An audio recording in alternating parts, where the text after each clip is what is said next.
Il existe un paradoxe curieux. Aimer est inconditionnel, mais être aimé est conditionnel. Lorsqu'on atteint la trentaine ou la quarantaine, on a vu assez de la vie pour comprendre que les contes de fées de la jeunesse n'étaient, au mieux, qu'une charmante illusion. On commence à réaliser que l'amour ne vient pas comme une récompense pour la vertu et qu'il n'est pas garanti de durer simplement parce qu'on a été loyal, patient ou méritant. Certains se sont donnés, goutte après goutte, dans le réceptacle de la vie d'un autre, pour finalement voir cet amour s'échapper à travers des doigts qui, jadis, s'accrochaient à eux. D'autres vivent sous le même toit que leurs compagnons choisis, mais se sentent comme des étrangers à leur propre table. Et il y a ceux qui sont passés de cœur en cœur, pensant que la prochaine étreinte, le prochain « oui » comblerait enfin le vide intérieur, pour ne trouver qu'un écho de ce vide en retour. On commence à se demander pourquoi quelque chose d'aussi naturel que l'amour est devenu un labyrinthe de conditions, de marchandages implicites et de déceptions silencieuses. Presque au-delà de toute la poésie et des promesses, il y a une vérité qu'on a évitée. Car l'amour, tel qu'on nous le vend, n'est pas de l'amour, mais quelque chose qui emporte les habits. C'est peut-être là la source de notre insatisfaction silencieuse. Nous avons confondu l'apparence de l'amour avec l'amour lui-même, la structure qui le contient avec la chose vivante qu'il était censé porter. Dès notre premier souffle, le monde nous a murmuré son marché à l'oreille. L'amour est quelque chose qui se gagne. Comporte-toi comme on te le demande, et tu seras aimé. Réponds aux besoins d'un autre, et tu seras gardé. Offre beauté, force, utilité, dévotion, et l'amour sera ta récompense. Mais ce n'est pas de l'amour. C'est une transaction déguisée en tendresse. C'est un échange poli de marchandises entre deux personnes qui ont appris à appeler ce marché une romance. Un marché peut unir les gens, mais il ne peut pas les nourrir. Comme deux marchands liés par un contrat, ils restent ensemble tant que les termes sont respectés. Et lorsqu'ils ne le sont plus, ils se séparent. Peu importe le nombre d'années écoulées, peu importe à quel point vos vies se sont entrelacées, un jour, le registre invisible sera posé sur la table et les comptes seront faits. Beaucoup d'hommes et de femmes se réveillent au milieu de leur vie avec la froide prise de conscience que ce qu'ils pensaient être de l'amour n'était qu'un arrangement. Ils pouvaient être drapés de vœux devant Dieu, ornés de fleurs ou scellés par les promesses tremblantes de la jeunesse, mais au fond, c'était un simple pacte. Je te donnerai ce que tu désires si tu me donnes ce que je désire. Et lorsque le don s'arrête, que ce soit par lassitude, âge, maladie ou simple changement, la chaleur s'estompe. Les yeux qui brillaient autrefois à votre arrivée glissent désormais sur vous, comme si vous n'étiez plus qu'une ombre dans la pièce.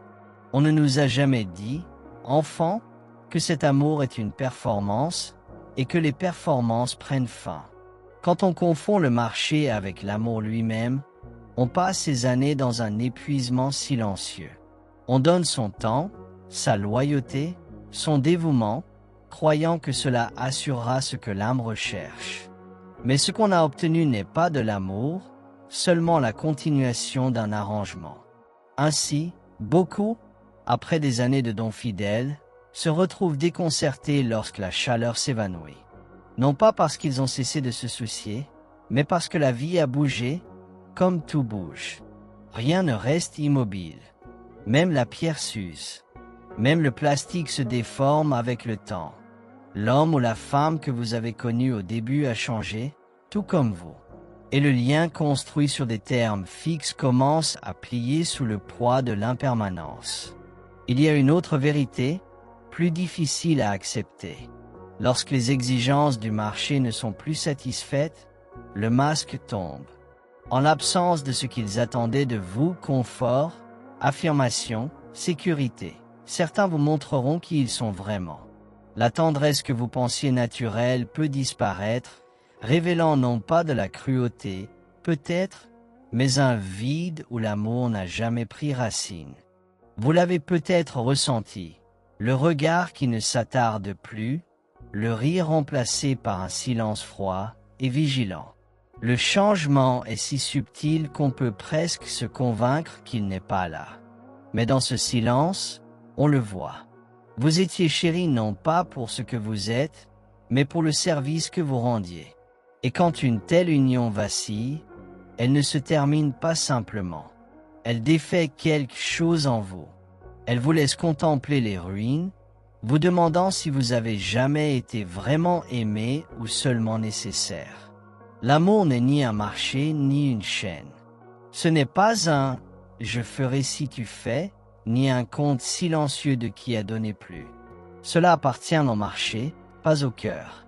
Le véritable amour est une liberté, la liberté de donner sans registre ni exigence. C'est être pleinement présent avec l'autre, non pour l'attacher, mais pour prendre soin de lui, simplement parce que prendre soin est une joie. C'est un don offert sans l'ombre d'un contrat, sans la peur qu'ils doivent être rendus à parts égales. Mais voici le paradoxe, un tel amour ne peut être donné par quelqu'un qui en est affamé. Un cœur désespéré d'être aimé en retour attachera toujours, d'une manière cachée, des ficelles à son don. Il surveillera, il mesurera, il attendra le retour. Et s'il ne vient pas, l'amertume grandira comme du lierre dans l'âme. Vous ne pouvez aimer librement tant que vous n'avez pas cessé de mendier l'amour. Et vous ne pouvez cesser de mendier tant que vous n'avez pas trouvé en vous une source qui ne s'épuise pas. Cette source n'est pas dans le regard d'un autre, ni dans son approbation. Elle est dans la connaissance paisible que vous êtes déjà l'enfant de la vie même qui vous a donné existence. Appelez cela Dieu, l'Éternel, ou le mystère sans nom. Cela vous a aimé dans l'existence, avant que vous ne puissiez mériter quoi que ce soit. Regardez le soleil. Même après tout ce temps, il ne dit jamais à la terre « Tu me dois quelque chose ». Voyez ce qui se passe avec un amour comme celui-là, il illumine tout le ciel. Savoir cela, c'est rester inébranlable, que les autres vous aiment ou se détournent. Alors, et seulement alors, pouvez-vous donner de l'amour comme le soleil donne de la lumière, non pour être remercié, non pour qu'on vous doive quelque chose, mais parce qu'il ne peut s'en empêcher. Aimer est votre liberté. Personne ne peut vous l'apprendre. C'est l'acte de votre propre être, le débordement de la vie qui circule en vous. Vous pouvez le donner à une personne, à plusieurs, ou au monde entier, mais il reste vôtre à offrir. Être aimé, en revanche, est une autre affaire qui n'est jamais sous votre contrôle. Vous ne pouvez ni le commander, ni l'acheter, ni le raisonner pour qu'il existe. L'amour qu'on vous offre est un don de son propre chef, qui arrive quand il veut et part quand il doit. Il est comme le vent qui caresse votre joue, vous pouvez lui ouvrir les bras, mais vous ne pouvez le retenir éternellement. Si l'amour vous est offert, recevez-le avec gratitude. Buvez-en tant qu'il coule, mais ne vous y accrochez pas comme s'il s'agissait de la dernière goutte au monde. Car dès l'instant où vous essayez de l'arracher des mains d'un autre, il cesse d'être de l'amour et devient autre chose, obligation, pitié ou servitude. Et souvenez-vous de ceci, vous êtes déjà aimé, non par les marées changeantes de l'affection humaine, mais par la source dont vous venez. Elle vous a donné vie sans condition, sans exigence. Voir cela, c'est savoir que vous n'êtes jamais totalement démuni. Si vous souhaitez l'amour des autres, cela doit commencer ici, en vous aimant vous-même, non pas dans le sens superficiel de l'indulgence, mais dans le sens profond d'accepter votre être sans réserve. Car un cœur en paix avec lui-même ne mendie plus, il invite. Et lorsque deux cœurs de ce genre se rencontrent, leur amour n'est pas un échange, mais une rencontre de rivières, chacune pleine de sa propre source. Quand deux personnes qui ont appris à vivre en paix avec elles-mêmes se réunissent, ce n'est pas pour se remplir, car leurs coupes sont déjà pleines. Ils n'arrivent pas à la porte l'un de l'autre comme des mendiants, les mains tendues. Ils viennent en tant que donneurs, portant une abondance qui déborde. Dans une telle union, il n'y a pas de marchandage. Personne ne tient les comptes. Il n'y a pas de crainte silencieuse de savoir qui doit quoi à qui. L'amour n'est pas donné pour gagner quelque chose, ni retenu pour punir. Il se déplace aussi naturellement que la respiration, comme la marée qui monte et descend sans qu'on le lui dise. Ici, la joie ne réside pas dans la prise, mais dans le partage. Il n'y a pas de faim dans les yeux, seulement de la lumière. On donne non pas parce que l'autre l'exige, mais parce que donner est l'expression la plus naturelle de son être. Ainsi, les deux sont nourris, non par l'épuisement de l'un dans l'autre, mais par le débordement de chacun. C'est le seul amour qui ne pourrit pas en ressentiment. Car là où il n'y a pas de vide à combler, il n'y a pas de peur de perdre. Quand deux cœurs pleins se rencontrent, ils sont libres de laisser l'autre être, grandir, changer, errer et revenir, sans l'attachement qui transforme l'amour en cage. Pourtant, une telle rencontre est rare, car la plupart cherchent dans le monde quelqu'un qui les complétera, sans savoir qu'ils n'ont jamais été une moitié de personne pour commencer. Ce n'est qu'en buvant profondément à votre propre, puis que vous trouverez un autre qui boit au sien. Ensemble, vous ne vous contenterez pas de survivre, vous déborderez.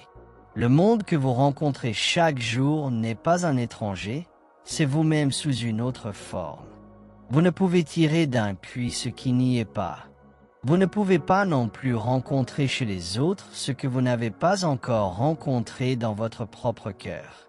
Si vous portez un vide en vous, vous vous retrouverez entouré de ceux qui prennent, non pas parce que le monde conspire contre vous, mais parce que la nature remplit un vide. Ceux qui n'ont rien chercheront en vous ce que vous ne vous êtes pas donné, et vous confondrez leur faim avec de l'amour. En revanche, si vous avancez dans la vie avec une plénitude d'être, vous rencontrerez ceux qui portent également une abondance.